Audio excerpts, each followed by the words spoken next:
Good morning, everyone. Today is October the 4th, and this is the Moneyball Morning Report for the Benzinga Pro platform. We just had the number come out. I deliberately wanted to wait for that. Notice the spike up into and around 57.85 and the rejection of that number. Holding 57.70 is going to be the thing that tells us, hey, listen, we're going to head back to the interim highs, or we're going to stall and come back into the sideways pressure where we've been building. This pocket remains unfilled, and it will eventually fill. Let's go to the hourly chart.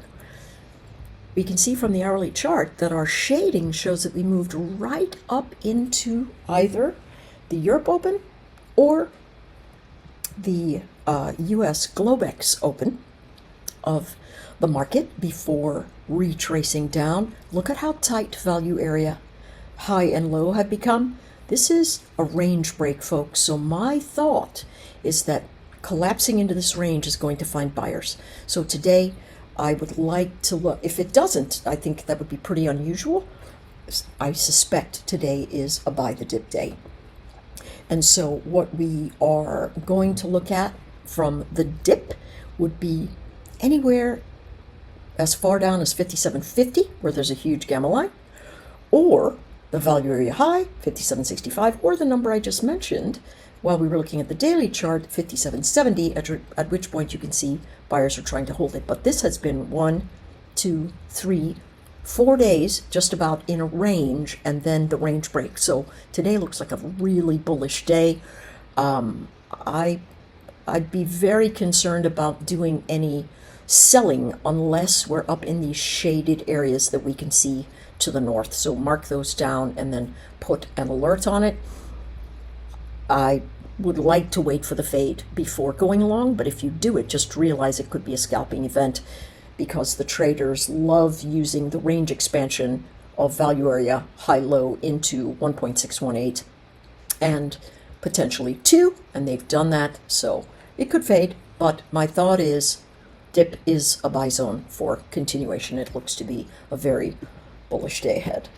Let's take a look at the cues.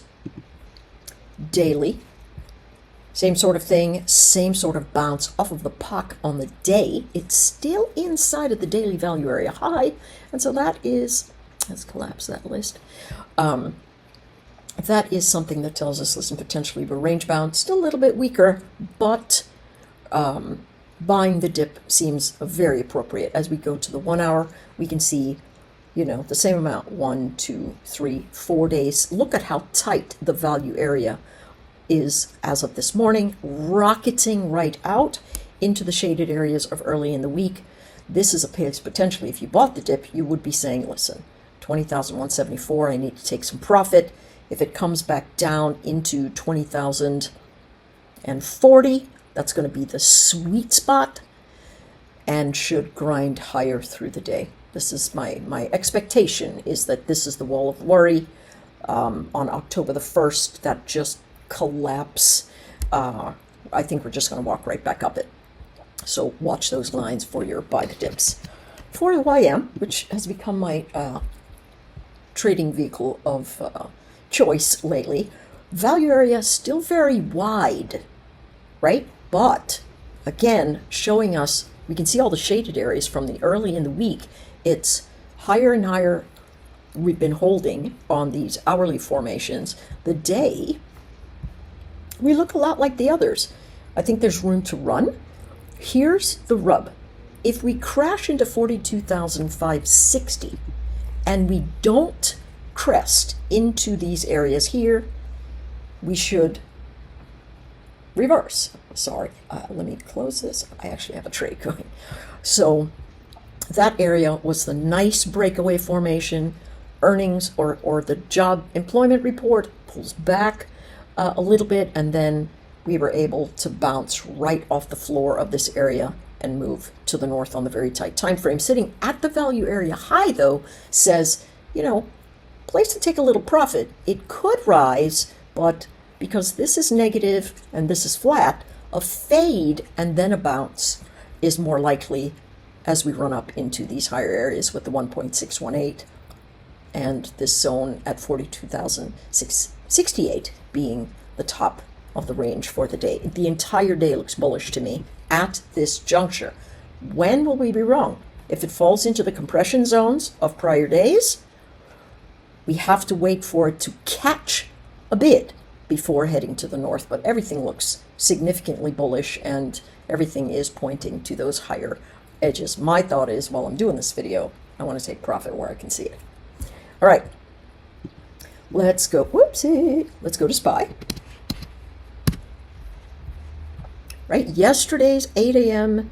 candlestick, right here caught in this edge, same as the day before and the day before. Compression, expansion, climbing up the wall of worry. So tons of accumulation. We're going to sell into the strength as the buyers force price higher, because that is what is happening. They are buying the dips and they're coming in. Here is the first expansion zone. Let's change the value area.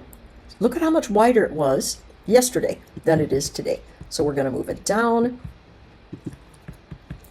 Value area high low, and we'll move it down. This will tell you, whoopsie, I did it in the wrong direction.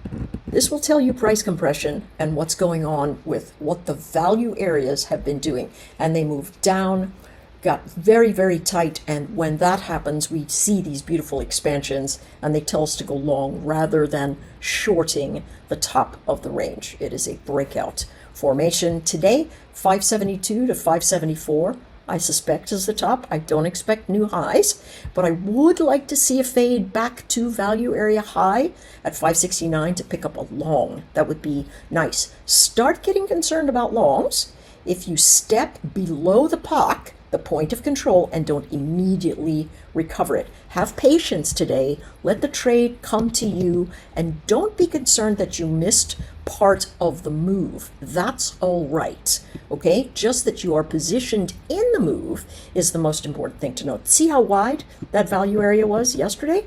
Look at how tight it is today. On Monday, we're going to see it expand, right? We're going to use these same fibs so you can notice, holy cow, look what happened between the prior days in terms of where folk collected and decided they were going to conduct business. Where is the top? These guys look very strong, like they're moving up into, we could get into 488, right? Where's the midnight candlestick here? This is, this just gives us 4 a.m. I always forget about that. All right, let's use our 4 a.m. candlestick for the cues. And we can see what we're doing is moving into other 4 a.m. candlesticks, just climbing the wall of worry and looking to do business higher until we get to this range. All right, very quick today. I'll see you on the streams. Good luck trading. Be patient. Use your tighter time frames to execute instead of looking at your 1 hour and going, okay, this is where I go short. Collapse into a 2 minute. Make sure it's losing steam and finding resistance before you decide to step into the trade. Take care, everybody.